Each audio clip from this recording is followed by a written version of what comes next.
Welcome, friends, to one more session on this channel. Today, I have chosen the topic of how to increase our personal productivity. Yes, you're right. You heard it right. I said personal productivity, which is distinct from organizational productivity. The term productivity is associated so much with organizational productivity, sometimes to the neglect of personal productivity.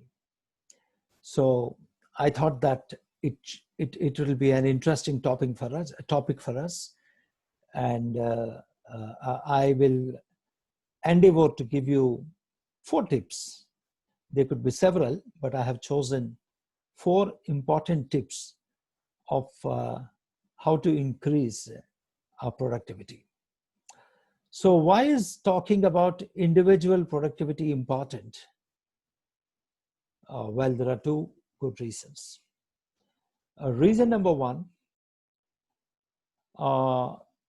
as you know, the law of economics also says, we as human beings have multiple wishes, we have many dreams, we want to work on many goals, but the resources available for all that, in this particular case of personal productivity, the time available is only 24 hours a day.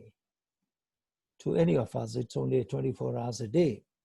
So given that fact, the only way we can achieve many of our goals or realize many dreams is by enhancing our personal productivity. That is reason number 1. There is a reason number 2, which relates to our careers.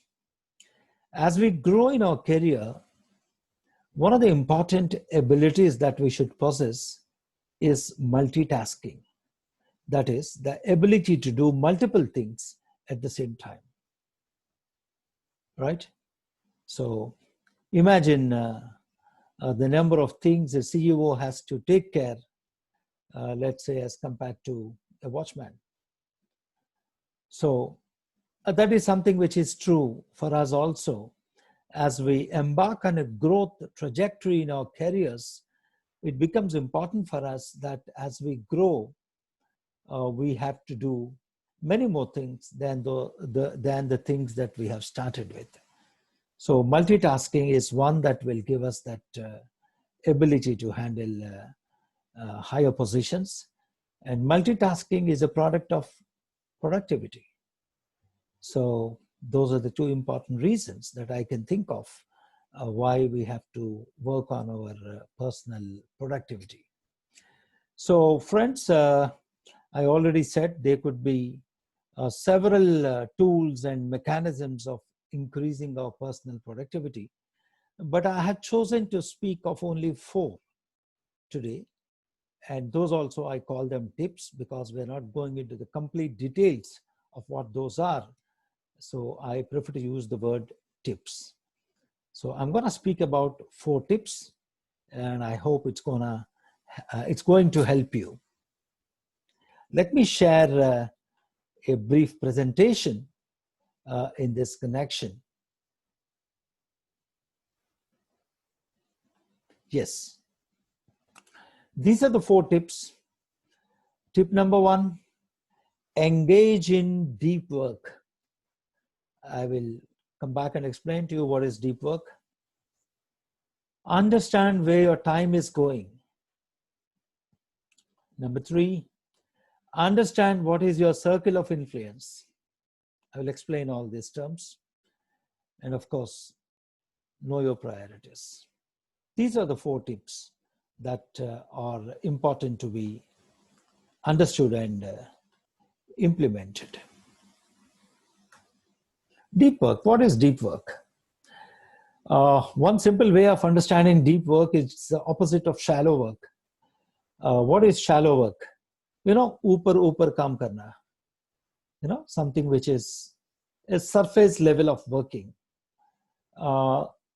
people are guilty sometimes of, a very shallow kind of a work, which, as I said, is the opposite of a deep work. So when we talk about deep work, what we are saying is committing ourselves for that duration when we are engaged in that work, 100% to that task at hand. So we have to stretch our mental abilities to the fullest, and of course concentrate on the job and pay 100% attention. This increases productivity manifold. This increases productivity manifold. So that's, of course, some little understanding of what is deep work. But why deep work doesn't happen these days, especially because of the distractions. Social media is a great distractor, WhatsApps, Facebooks. One way to cultivate deep work is to avoid all those distractions. Maybe switch off the smartphone or keep it in a silent mode, or whatever technique that one has to use. The bottom line being that when we do important things, we have to engage in the work deeply, which is a sure shot formula to increase our productivity. The second tip relates to, of course, time management. This is something that Stephen Covey has emphasized in the 7 Habits of Highly Effective People. I would advise that, in case you have not yet read the book 7 Habits of Highly Effective People, you must do so. And that's a game changer. It's a masterpiece and a game changer. So coming back to our topic of increasing productivity. So what Stephen Covey says is that, the time that we spend on our activities could be, evaluated on 2 variables. 1, the urgency, and 2, the importance. So taking these 2 variables, he has talked of 4 quadrants, 4 ways of looking at how we spend our time. So it could be that our time is going on to things which are urgent and important. Our time is going on to things which are not urgent, but very important. Ironically, he concludes that we spend very little time on quadrant number 2. So quadrant number 3 is, it's not important, but urgent. And quadrant number 4 is neither urgent nor important. Very few small examples will suffice. Quadrant 4 would be the kind of, engaging with friends on the phone during office hours. It's neither important nor urgent. But many people fall prey to this habit. One can multiply these examples, including, of course, in the modern context, frequently checking WhatsApp or Facebook. So quadrant number 3 is what Stephen Covey says, things which can be delegated. That is, these are urgent but not important. So you must know how to plan your work in such a way that you can delegate some of these to your colleagues or your subordinates, to your staff. And quadrant 3 is urgent but not important. Of course, we have the quadrant 1, which is urgent and important. Let's say medical consultation, it's urgent as well as important. Or let's say an important review meeting called by the managing director. So it's important as well as urgent. Now, it goes without saying. What is unfortunate in the way most people manage their time is that they give pretty little time for the important things which are not urgent. That's the quadrant number 2. So this proves very costly, because we don't develop ourselves if we don't spend enough time on quadrant number 2. So the simple formula that Stephen Covey advises is that quadrant 2 You have to plan, you have to allot some time. And I mean, I can only give an example of the most successful people are those who set aside some time for reflection, for planning. And of course, he says that quadrant one, we have to do, they are urgent, they are important, but we can manage those properly. Quadrant three is, of course, something which we can delegate, and quadrant four is something we have to eliminate altogether. So that is one way of increasing our productivity.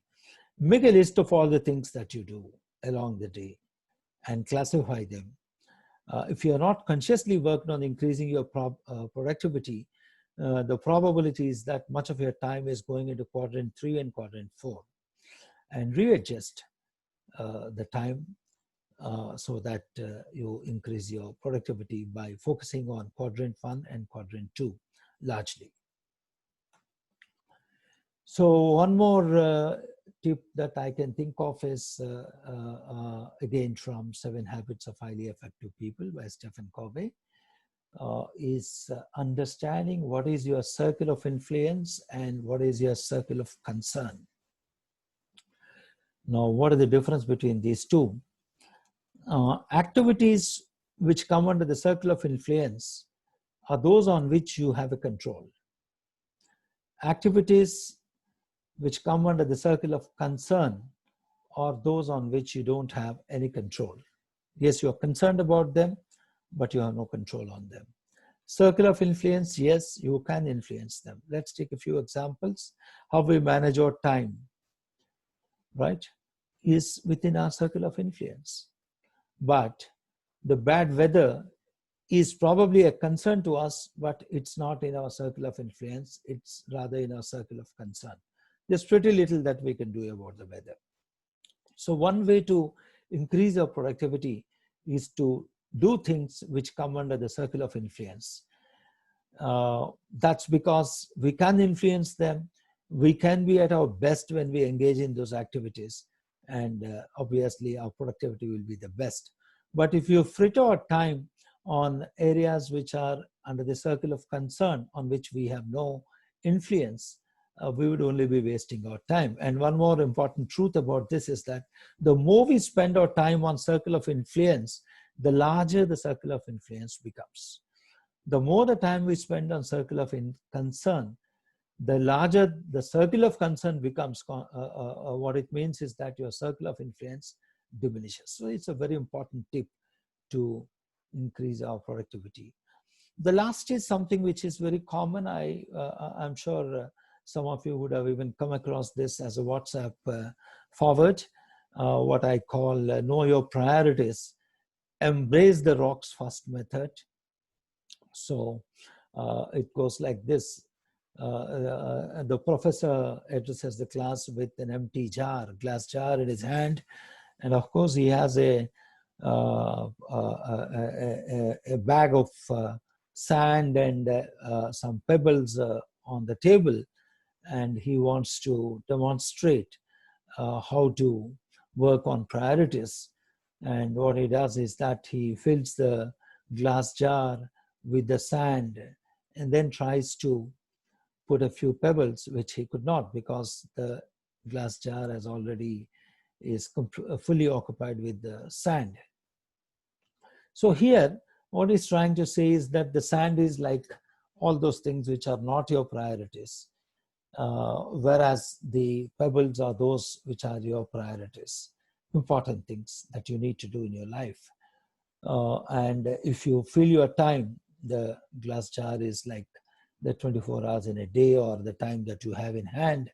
If you fill all your time with the unimportant things, the consequence is that there's pretty little time left for your important priorities. So he then, of course, empties the jar again and fills it with the pebbles, which are, of course, the priorities. And still there is a little time for a little space for the sand, which in this case is all those things to be done necessarily, though not priorities. So know your priorities. That's the message. So friends, These are the 4 tips I thought are important. And yes, you might be wondering, easier said than done.